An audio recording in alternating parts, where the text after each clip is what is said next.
So now we're going to switch to a PowerPoint presentation. Let me just give me a second to go find it. Here it is here. So you go here, wait.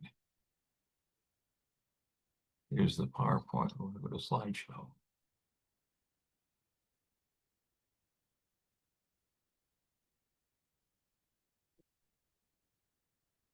Where did it go? I don't see it. It's here.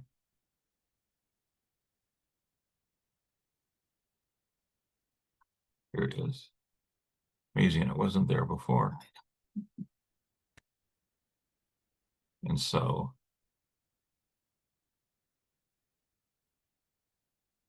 here we go.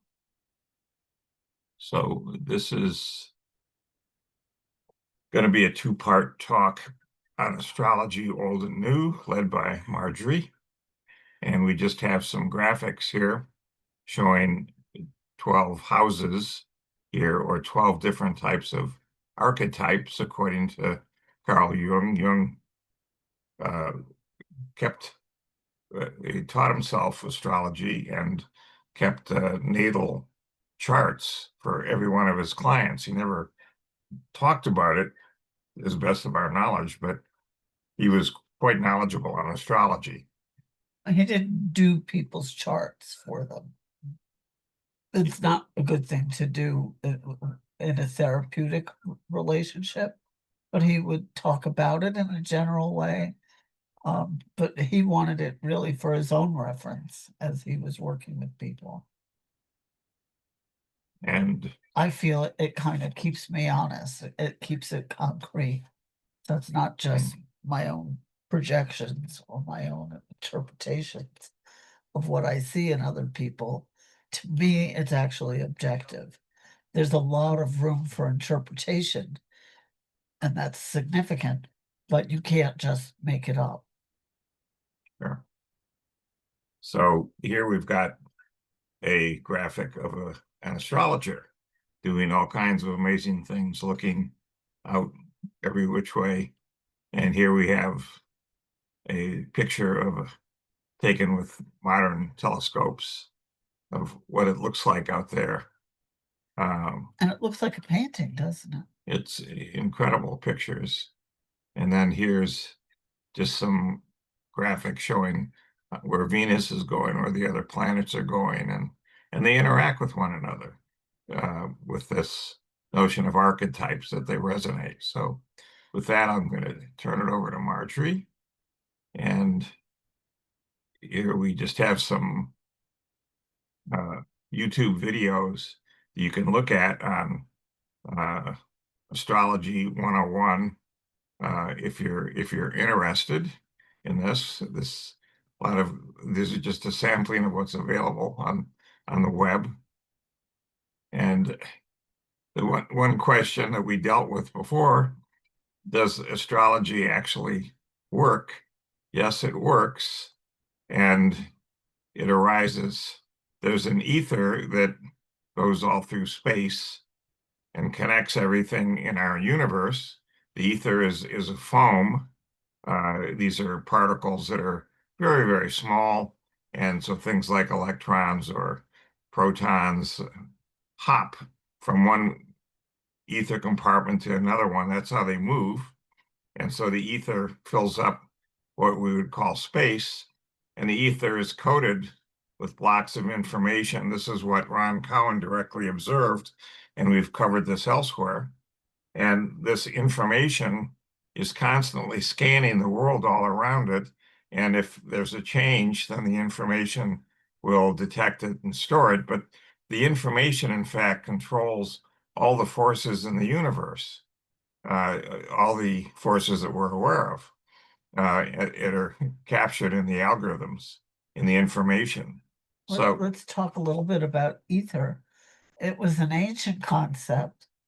And then in the age of Enlightenment, it was debunked. But now it's being embraced again as being accurate after all. It was something that the alchemists talked about. And some people thought, oh, they're just talking about it symbolically. But the modern thinking is actually that it is literally true, and that it explains a lot of the kind of mysterious phenomena in physics that uh when, what do they call it, when two particles seem to be Entangled. entangled. They're forever connected, it seems, no matter how far apart they're removed from one another, they're still connected. And that might be like, strands of DNA are approximately 6 feet long and folded up. So things may actually be stacked on top of each other and be very close within that 8 foot or 6 foot, right? It's about the length of 6 foot. our bodies, Yeah. 6 feet. You have 50 trillion cells in your body, and they each have two strands of DNA. When you unwind them, each of those two strands side by side is 6 feet. But they're usually folded up accordion style. Right. So it's two things that seem, really far apart can be right on top of each other. And we think that's really how space actually works. I think that's how, the extraterrestrials actually move around. It's not with rockets. I think it has something to do with their consciousness and folding up what we think of space as space in that kind of way. Again, this when we talk about space, we're going to follow Nikola Tesla. So space for him was simply the geometry, the coordinate system that you had, and we argued before that there's 24 spatial dimensions, real spatial dimensions to our universe. And what goes with that, though, is it's filled up with this ether, this foam. So most physicists today would say, yeah, oh, no, space is quantized, but it isn't space, it's the ether that fills up the space. Space is space. It's the coordinate system that describes where everything is. And each of the planets, each of the moons, our sun, all of these things apparently have a sentient entity, and that has a set of attributes or archetypes to it that influence us. And that's what resonates. Since it's everywhere, some of us will resonate more than others, and that's what is driving everything. So just to drive this home some more, the phenomenon again is resonance. And we talked about mobile phones where we can resonate. We can be far away and our voice will resonate over a network and ends up anyone on Earth can hear. So that's an example of resonance, but resonance is everywhere. So as a different example, we look at our atmosphere. It's 78% nitrogen, 20% oxygen. And then we have something called water vapor, which makes up 0.4%, and carbon dioxide that makes up 0.042%. So these are very small pieces of our atmosphere, but they both resonate very strongly with sunlight. And this is why the atmosphere can trap heat and create global warming. Even though these things are very, very small, this is the power of resonance. And the thing that goes with it is to keep in mind again, the algorithms that are in these information blocks that are in every compartment of space, coding the ether compartments, they're the same throughout the entire universe. It's an incredible design of distributed control. And you can read many, many books and you'll never find the notion that the information controls all of these forces, but you have examples. For example, Marco Polo, and when he went on the Silk Road through China in the 1200s, he stopped at a watering hole, and there were two yogis there that were floating in the air. So they were able to resonate with the their surroundings so that they could levitate 3 feet off the ground and just sit there. But they weren't doing the work. It was really the control of the information that led them to levitate. It wasn't them physically being hoisted up or doing anything like that. It was the information blocks controlling gravity itself. And this is what we saw. The information is everywhere. It's all through what it coats the fundamental particles. It deals with everything in chemistry, and then in biology, it's all over the place. So the information is everywhere. And this is just our graphic we've shown you before of the 24 spatial dimensions. And then there's time, which has 2 dimensions. That was a really nice snowy weekend that we worked on those Yeah. images. We just had fun. So astrology is a range of divinatory practices that propose that information about human affairs and terrestrial events may be discerned by studying the apparent motions of celestial objects.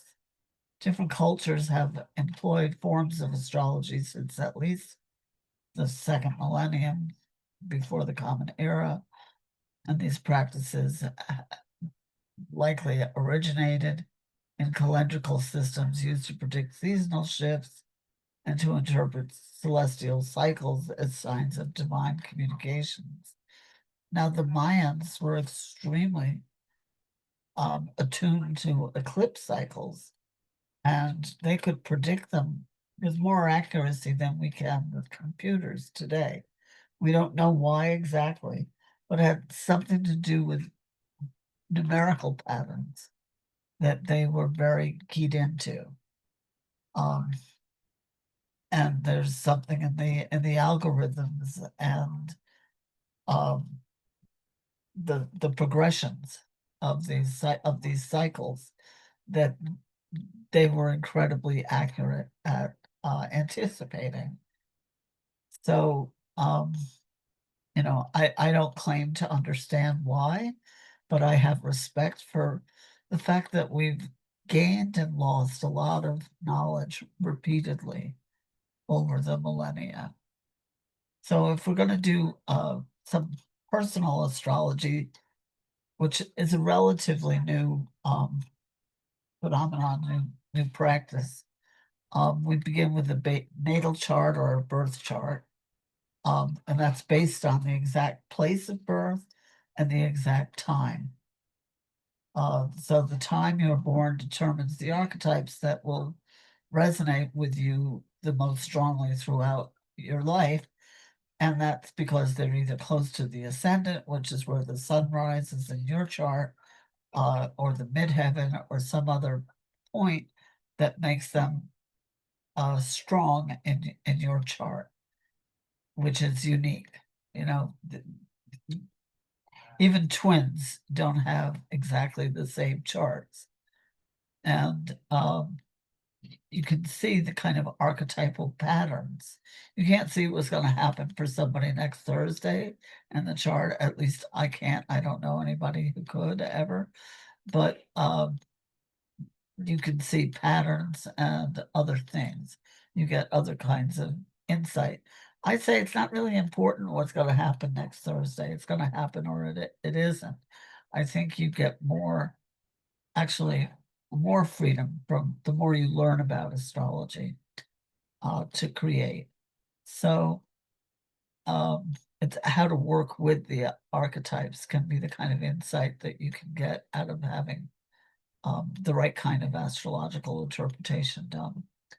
So you need the exact minute of birth to the minute, and that determines the placement of the planets in the 360 degrees. It's based on the minute.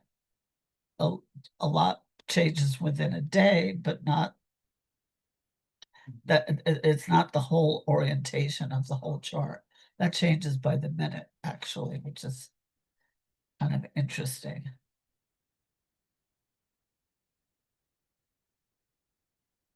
So I know probably better than anybody exactly all the reasons not to believe in it.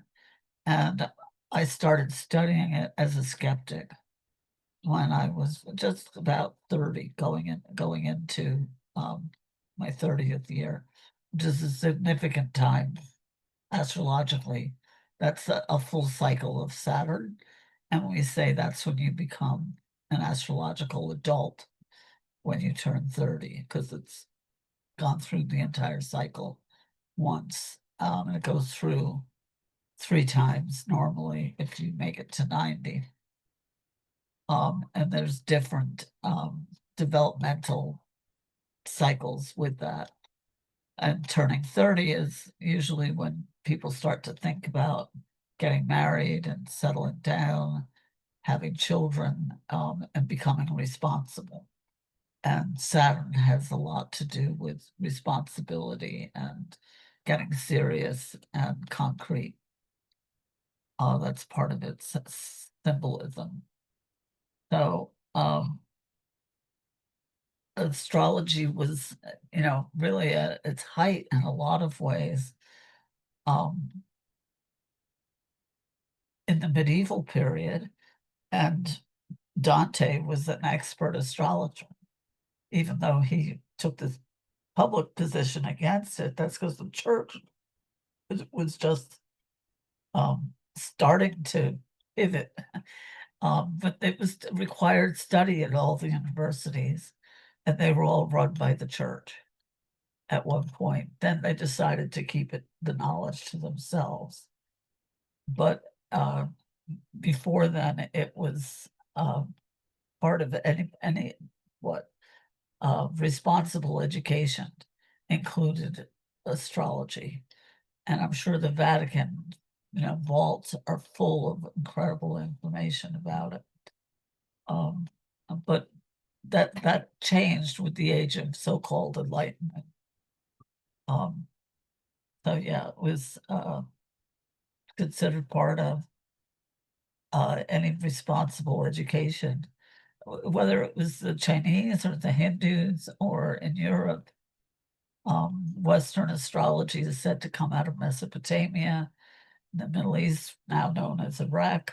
I think that's a lot of what they were destroying there recently, um, was their astrolabes and different instruments. Um, Well, yeah, one of the things that Marjorie mentioned was the fact that the United States uh, it was started with a revolution in 1775, 1776. And uh, if we look at where Pluto is now returning to where it was at the start of the revolution. And if we look around us, I think we would all agree that we're seeing revolutionary affairs taking place with every passing day, that things are going through a huge change, much like they did with the American Revolution 200 plus years ago. Something else about that is that Pluto was discovered in the 30s, and one of the things it symbolizes and represents is fascism. And that's when fascism was coming to a rise, or rising in an international context, um, coming out of World War One and going into World War II, um, from the mafia taking root in Italy and the Nazis and all that, and it's come back full circle now to the same position that it was in, 230 something years ago. And we're facing a lot of the same themes. We're facing a kind of a crisis of faith around where are we going to stand with this? What are we going to allow in terms of fascistic tendencies? And it may not always be the people that, or groups that you think are um, guilty of this. That it can be a many layered thing. Um, and I had it going through my ninth house, and now it's come back to my 10th house. The ninth house for the past several years, for like more than 10 years. And that one thing that the ninth house represents is law. And I've been really up close and personal with law and its fascistic application in the past 10 years. We've both had, real brushes with that. And now it's coming into my 10th house, which hopefully will be a little bit more empowering. But one of the things that was the most personal about it was that my moon is in the ninth house. And on one level, the moon is said to represent the mother. That's how I became entangled in this theme. And the ninth house represents law, higher education, and the moon represents the mother. And my mother was swept up in all of this, and she happened to be a teacher. So that's like double confirmation of that symbolism. And uh, she went back to school in her 40s to get a master's degree to become a teacher. And she had worked in uh, Brooklyn Polytechnic Institute before that, actually with microwaves, and was a physics major at Brooklyn College to start with. So it's, amazing how subtle and complex the symbolism can be. And Pluto going through, over your moon is like it's like a really deep and personal rotor-rooter of your psyche. It's, not, it's the most outer planet that I still consider it a planet, arose by any other name. It's still Pluto, whatever category we put it in. It's as far from the sun as we can get, that we know of. There might be some more hidden there, more objects. But it's very, very, very transpersonal. It's beyond the personal. Um, the familiar solar system ends at Saturn, because that's really the last planet we can see with the naked eye. And then Uranus was discovered, then Neptune, and finally Pluto in the 30s as we were developing telescopes. So all of that synchronized at that time. Um, and so it can play out on a collective level or an individual level. I guess that's what I wanted to say, with a lot of different faces, a lot of different expressions. And one of the works that was cited by many people, Cicero wrote a criticism of astrology. And Cicero was a very capable person. So the first thing he started with, he tried to explain why astrology and astronomy are in fact different from one another. And his explanation is as good then as it is today. He had two. He had what is called the twins objection, the fact that if you have twins, well, they have close birth times. One comes out and then the other, but so they're off by a few minutes. And the end result, though, is that the personal outcomes of the lives of the two twins can be very different. And Augustine picked up on this and wrote about it later, hundreds of years later. But then Cicero argued that the other planets are much more distant from the Earth than the moon. So he wrongly concluded they could only have a tiny influence compared with the moon. Well, it depends on which archetypes it is you're talking about, which ones you're going to resonate with and not. And then he argued, and I think this is an overstatement, astrology explains everything about a person's fate. I don't think anyone would ever say that. And what that means is you're ignoring the effect of nature versus nurture, that you inherit abilities, but then you develop abilities and you go through life and have changes in your life due to what you eat, things that happen to you along the way. And so But astrology, the astrology shows them too. yeah, The chart keeps working after the person dies also, but it might relate to their work, becoming, more prominently known. It may not be their lives literally, specifically, physically, but it could be about their work or some other level of them. It's Good. not. Yeah. So this criticism of astrology, this was done 2,000 years ago, and we still have it today.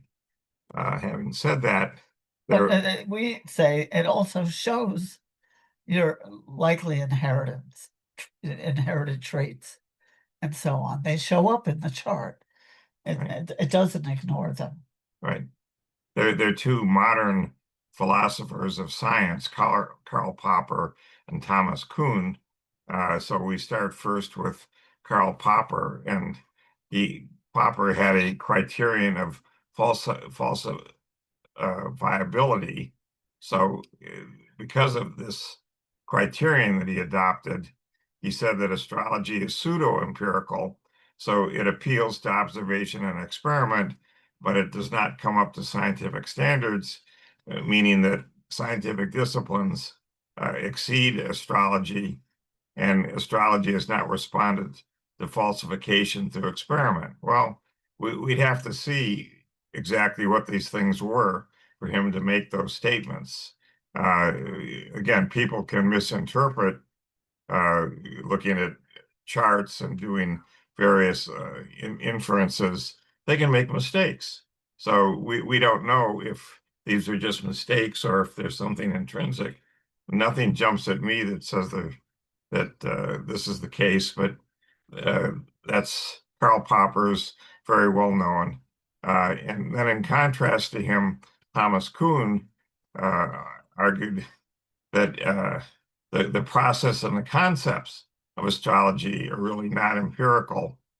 And he thought that astrologers had historically made predictions that categorically failed, but this in itself doesn't make astrology unscientific, and nor do attempts by astrologers explain away failures by saying that creating a horoscope is very difficult, but rather astrology is not a science. It was always more akin to medieval medicine. So here's two very smart people trying to do some, I'll just say, hand waving to explain why they don't think much of astrology.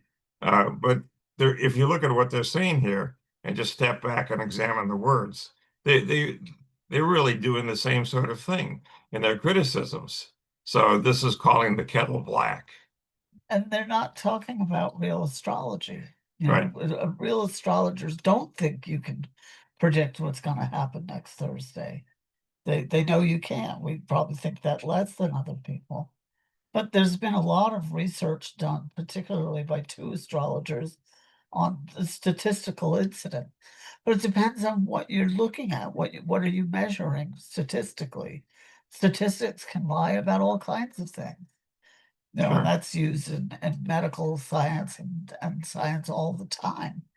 Um, but there's something called astro twins, two strangers who never met. They might have more dissimilar genetics, but they could have more similar charts if they're born in the same hospital at exactly the same time. And statistically, they do have a lot in common. Yeah, yeah. It's just, so and computers are making it much easier to study these things now, and And gather compile the data. information and gather, you have much more controlled conditions to say what's going on. So this is just a repeat of what we touched on earlier about how the ether is really how everything is resonating or linking, because the ether is coated with these information blocks that are everywhere that Ron Cowan observed under deep meditation. Ron Cohen is a Buddhist monk who was also a physicist that Bart did a lot of thought experiments with, Yeah, we spent 3 years. doing a So lot of meditation together.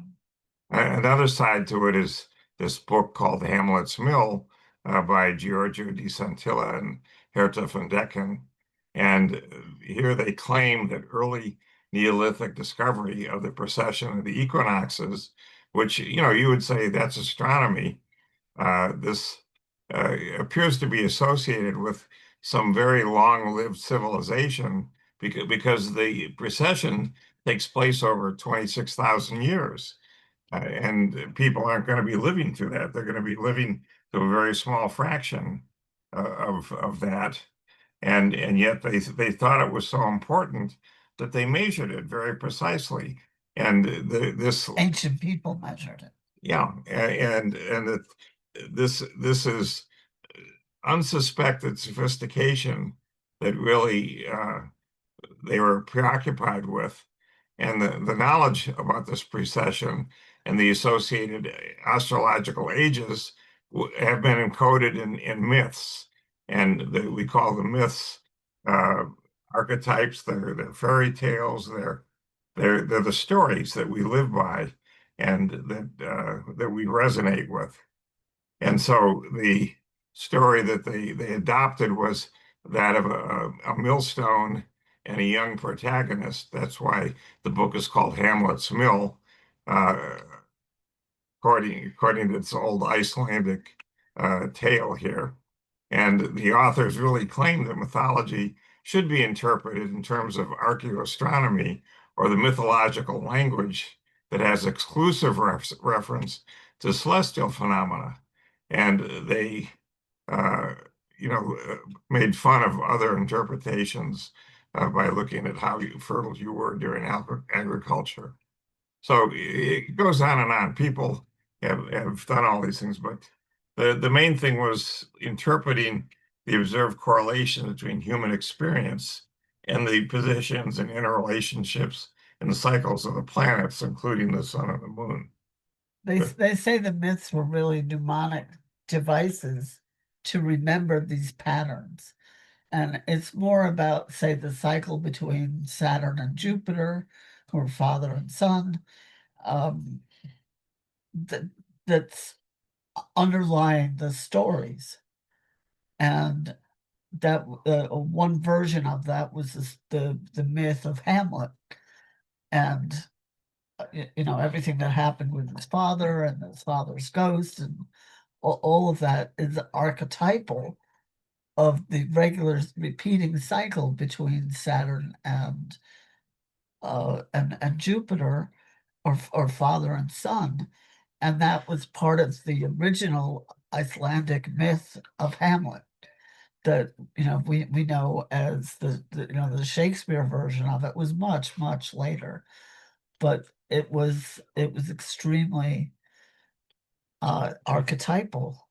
And Shakespeare was unbelievably mystical. If you read his actual words, who knows if it was one person or Francis Bacon or 10 people, it doesn't matter. It still had an incredible spiritual depth and mystery to it, that I loved reading after I started, learning these more esoteric subjects. And I had a lot more respect for my mother, who felt that she missed physics, but she didn't have the math background to do it. But she said, I also didn't know how rigorous Shakespeare could be. And he was actually one of her personal favorites in his intimate way.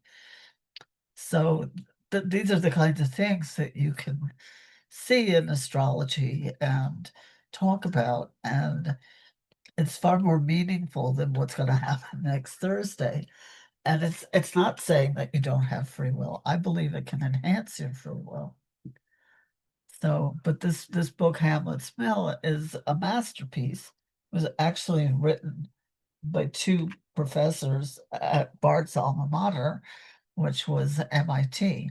So they weren't slouches, they were very erudite and and brilliant thinkers, and looking at all of these cycles on the one hand.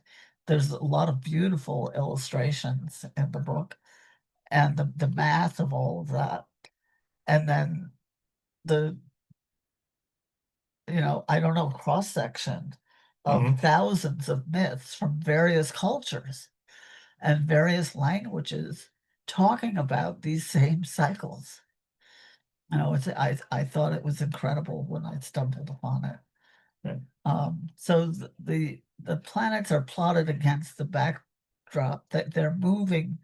They're called the wanderers. That's what planet means.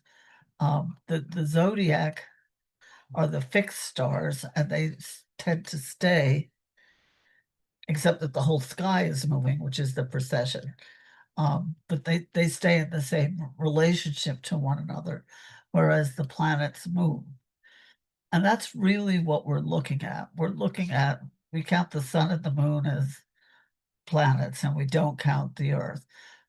And we talk about the north node and the south node of the moon. That's a mathematical point in the circle. So those are 12 factors that we're looking at against the backdrop of the zodiac, which are these fixed stars. They're not doing anything. They're just describing the position and in some senses the relationship. But what it's really about is the mathematical relationships between these factors. So there's 10 planets, the two nodes, and the 12 signs, and then we have an additional uh, slice of pie of the sky is the houses. So those are 36 factors that we're looking at in interrelationship. It's really complex. It's not what, you know, what your sun sign is. That can be the least of it.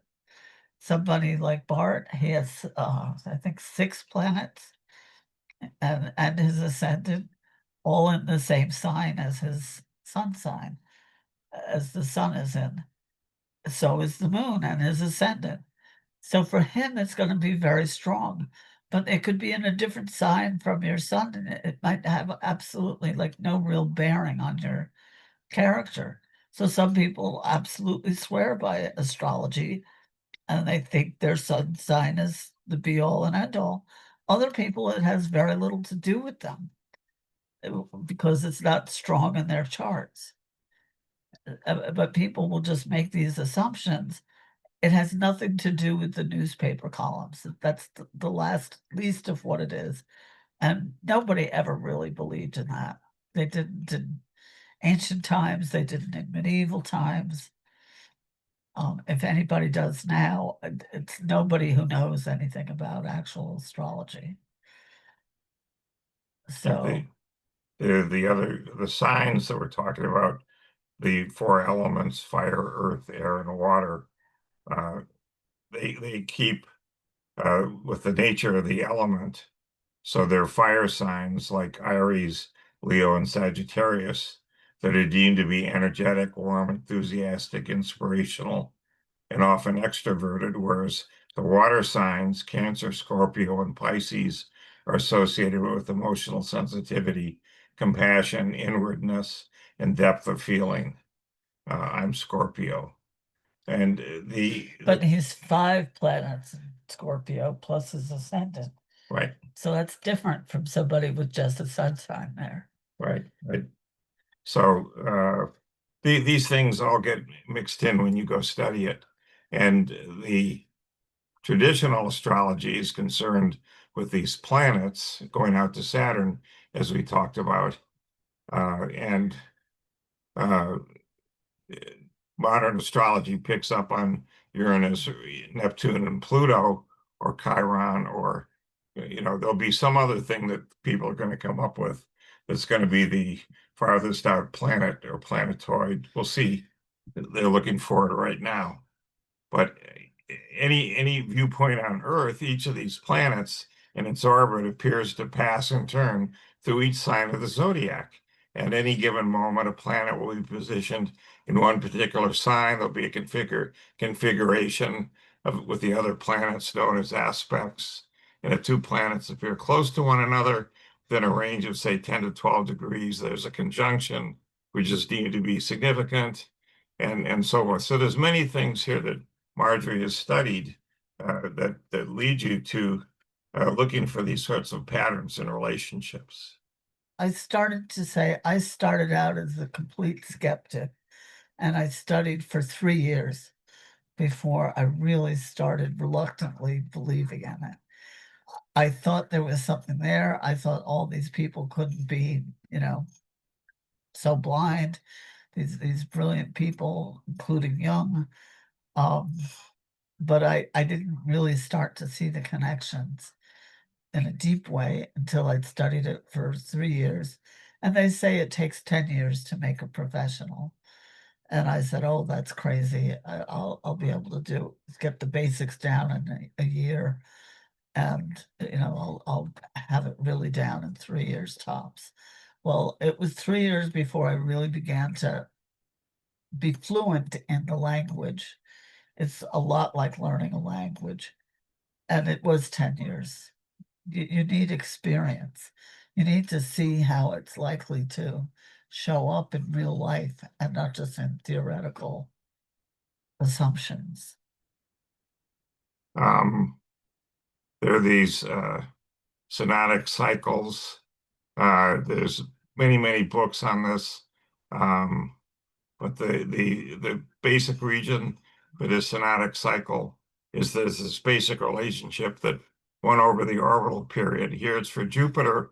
The orbital period is this many days, uh, minus one over the orbital period for Saturn gives us a conjunction, one over the conjunction period. So this is a way for looking at resonances or having how things line up. And there's different ways to display it. These pictures here give you alternatives, and a lot of people, rest assured, have looked at this over the years. Um, But you, the you have to know what astrology claims to be saying before you start rejecting what it's saying. Because your assumptions about what it's saying are very different from what an astrologer thinks they're saying.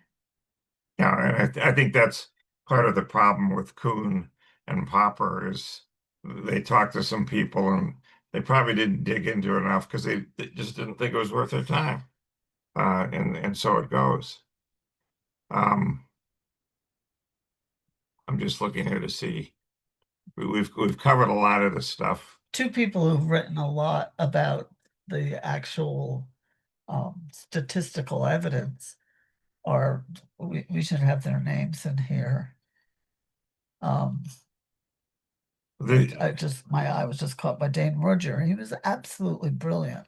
Yeah, Dane Rudjord, and this is just a little survey that the Enlightenment kind of pushed down on astrology, but it came back in at the end of the 1800s, early 1900s, and Jung noted that there was a very close connection between astrology and theosophy. We talked about theosophy with Madame Helena Blavatsky and Annie Besant and Charles Leadbeater, the theosophical movement that said there used to be a single religion, a single faith, a single spirituality, and it's disappeared, but it's going to come back, and theosophy is going to be picking up on what that is. So this talks about um, Mark Edward Jones and Dane Rudyard, who did lots of writing, and they're very influential. And you can look at their books on Amazon and judge for yourself. But sorry, now her name just went out of my head. But Michelle, that's a man's name. We're going to come to it in Okay. a little bit. Okay.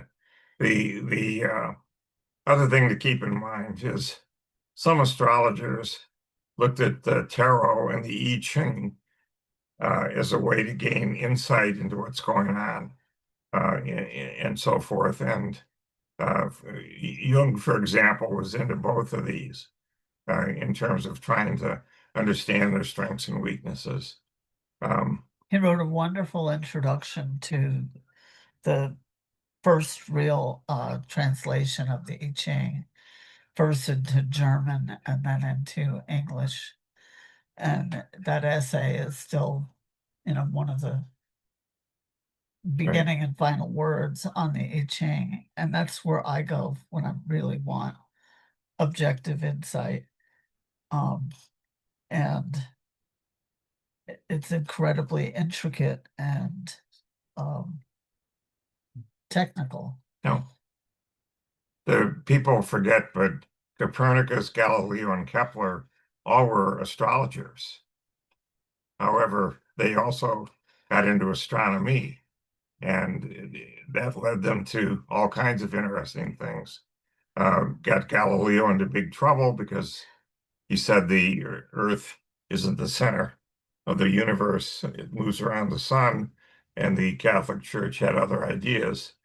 Uh, One of the things that comes up is, again, this notion of resonance and not having statistically valid evidence to substantiate.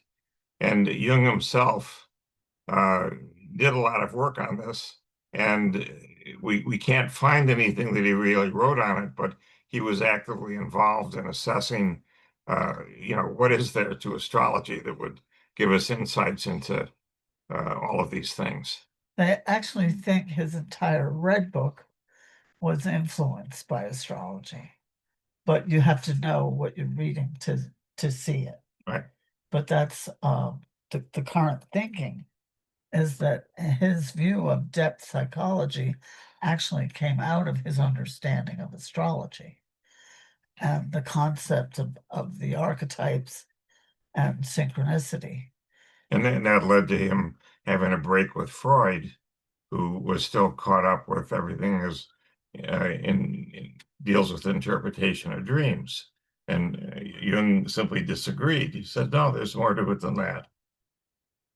And suppressed sexual impulses. That's what Right, right. Freud thought it was all about. Um, the other side of things is, again, self-determination and causality. But, we've argued that we have free will, and that in this many worlds interpretation of quantum mechanics, all these different timelines are constantly being created all around us, and we can pick and choose which ones do we want to follow, which ones do we think makes the most sense. That is free will at its best. So then that raises the question of, well, then how could you possibly be moved, be resonating with some archetypes that says you should pick this one rather than that one? Well, that's exactly what you're doing. You don't even realize it, but your free will is less free than you would believe. Or to put it differently, there's a lot less free in free will than a lot of people want to admit. Um, I think you increase your free will the more you know about your own patterns. And I say you're not free to, just do absolutely anything from A to Z, but you can choose the level of expression that you want to live out. right.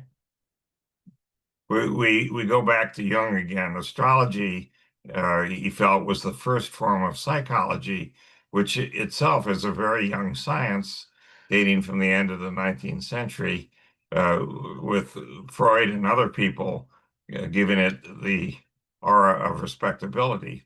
But there was the beginning of psychological technique at about the time of the decay of Christianity in the period of the French Enlightenment. And Voltaire actually would be one of the first psychologists, and La Rochefoucauld and Fénelon. But it was not yet science. It consisted more of intellectual aphorisms. It was essentially a critique. So Nietzsche had a psychological approach to his material, but inasmuch as the human soul had always existed, there'd been at times an equivalent of psychology, and philosophy would be such an equivalent, but it's merely intellectual or a metaphysical projection. Religion falls into this category. Yet again, it's a metaphysical concretism. And finally, we come to astrology, which was legitimate up to the Enlightenment and so forth. In fact, doctors used it to aids in diagnosing diseases. There's a interesting book in Germany out of Würzburg, a little text at the end of the 16th century dealing with astrology, phrenology, where you're looking at bones, palmistry, physiognomy, and especially all of this for the use of doctors. And this had a very strong astrological drive to it. And so, while modern science might have begun with astronomy, uh, there's a huge psychological motive overlaying all this. And you're led by your stars is what this comes up with. Schiller, who was a great writer there in Germany with Goethe, wrote Wallenstein.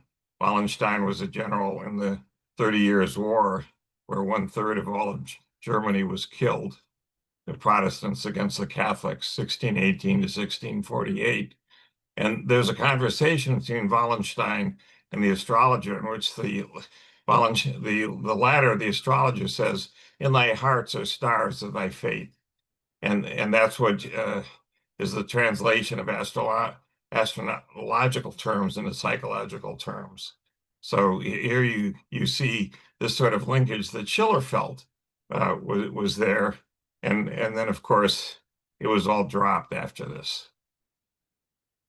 Now we come to the statistical side of things. This is Michel Gauquin. Gauquelin. Gauquelin. Go ahead. Michel Gauquelin was a graduate in statistics and psychology from It's the this way. Sorbonne. Sorbonne, who together with his wife Francoise conducted the most significant modern body of statistical research in astrology today. While his work does not substantiate some canons of traditional astrology, it conclusively vindicates astrology's fundamental premise that there is a relationship between the planet's position at the moment of birth and the direction of individual lives. And this is again based on statistical underpinnings that the likelihood is simply too great. You can't discard this hypothesis.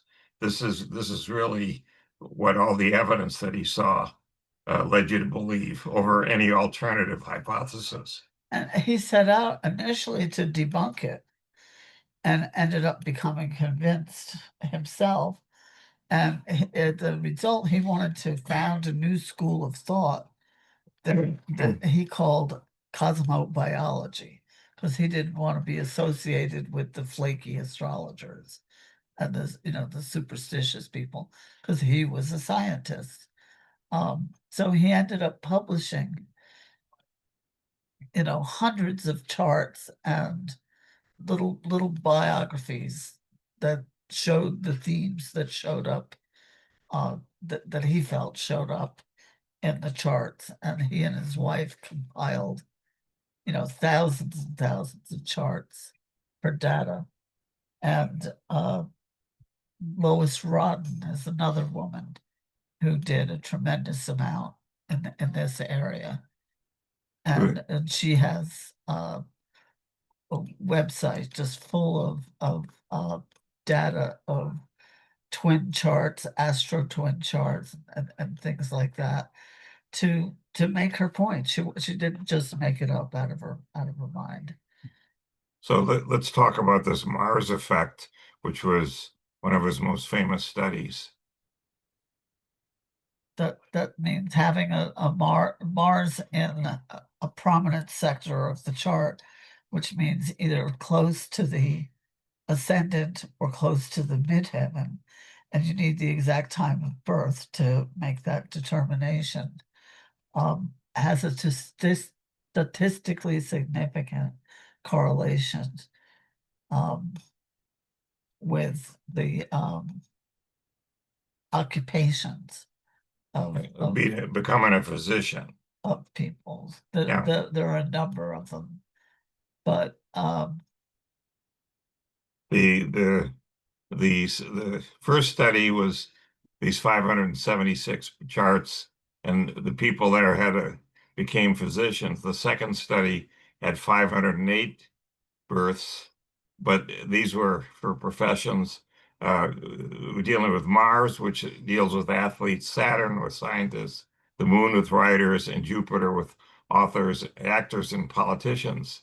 So these are all eminent professionals okay, and they weren't present in the charts of what we would call average professionals. These are the real stars in these different fields.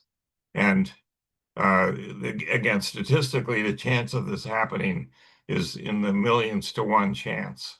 So here's a statistician who started out not believing that this went, in fact, was actively trying to disprove it, and looking at the data concluded he was wrong. Of course, his reward for this was that he was dismissed as an idiot. He said, for example, his study only used birth data from France. Okay, and of course the French are the French, and so we all know what that means. Very biased review, and so it goes. And totally illogical, it's just completely illogical. You know, and he responded that the first was really illogical. And so he went to Germany, Italy, Belgium, and the Netherlands and got 25,000 birth records. And in fact showed what he showed in the earlier studies in France was true again in these other countries. Okay. But of course, that the fact that he did that, uh, you know, his reward for doing that was he was laughed at. So anyway, he published all this. You can look at this on Amazon and get his studies. And then he looked at this huge study of 30,000 French citizens when they had planets in two of these sectors, and the kids were likely to have planets in the same sectors. So when having done that, again, the significance was great. And but if they were induced births or cesarean births, then this didn't show this pattern. So that was interesting. It has to be natural that you have to have this happen to be able to get this sort of impact. So here we go. Again, a very solid mathematical statistical analysis. Um, the only other thing here is that we ended up with Jung and Pauli working together, trying to come up with ways of linking astrology and biology. And this led to Jung writing a book on what he called synchronicity.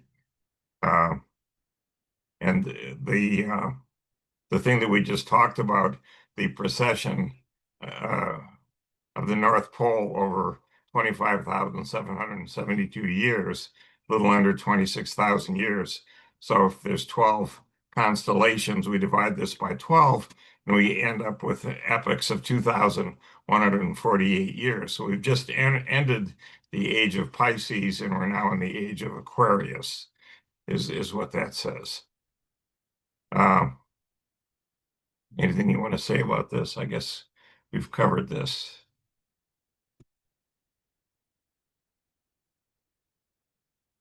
Oh, yeah, there's when you look at this in greater detail, you actually find there's little ripples in the how the pole moves around. So there's a planetary component and a lunar and solar component to it, which together gave you this precession.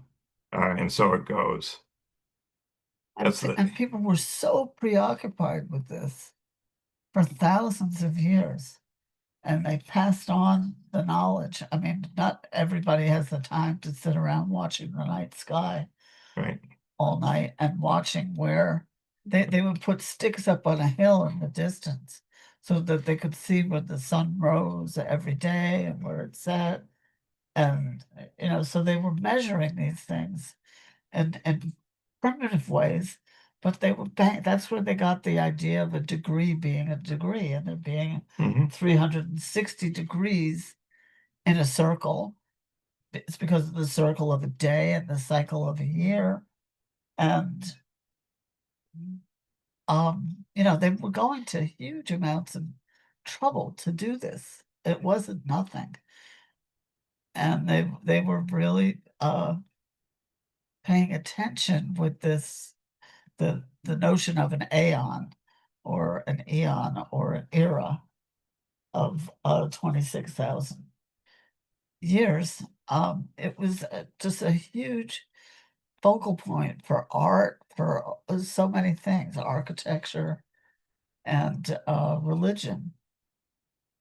Yeah, for whatever it's worth, there's been with now that we have even better telescopes and metrology that goes with it, plus the computers, people have tested the hypothesis that there's another sun out there.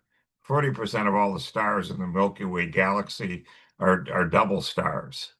And so the question is, does our sun paired with another star? And it's possible to postulate there's another dark star, a brown star out there, way beyond where Pluto is. And that the interactions of these two leads to the wobble that's the precession of the equinox. No one has really explained what causes the precession of the equinox. They do some hand waving to say, oh, it's due to this, it's due to that. But this is the only credible study I've seen suggests that it's really due to this other dark star out there, to within statistical evidence that we have. So going into Aquarius, uh, we're going to have a real change in our worldview and what's going on, and we'll see what happens. And this is what Jung and others said would be a change, a real new age coming in, a la the musical hair, and so forth. But the dawning of this will mark a turning point and the beginning of humanity's slow ascent back to the realm of pure spirit. It was said that in earlier times, really we weren't material, we were spirits that were populating the planet Earth. And then we got more and more material and caught up with that. And that was a low point. That's where we're coming out of now. So there's a lot of meaninglessness that ends up uh, making up what people call life, pursuing a lot of material things, and so it goes. And uh, for Jung, that was really not it. It isn't that God isn't a myth, but the myth is that the revelation of a divine life in man. And that revelation, there's a resonance there with a collective unconsciousness, is what Jung felt that connected all of us to one another. And that also matches what Ron Cowan said, the information that's everywhere connects all of us to one another. So it goes. So uh, you come back to at the beginning, it's very difficult to define what in the world is astrology. But it's clear that it's going to go through a rebirth, and there's going to be a lot of amazing advances that are going to occur here as we get more into this age of Aquarius. So with that, Let's go ahead. go back to what uh, Rupert he said. Um, I used to read him. I like him. There is not one astrology with a capital A. In each epoch, the astrology of the time was a reflection of the kind of order each culture saw in celestial motions, or the kind of relationship the cultural formulated Right. between heaven and earth. I think that's Yeah. really nice way of Yeah. putting it. The Germans call it Weltgeist. There's a spirit of the times that that you get caught up in, and that's what shapes your interpretation, your worldview of what's going on. So with that, we're done. I'm going to get out of this if I can. Hold on a second. I'm going to turn off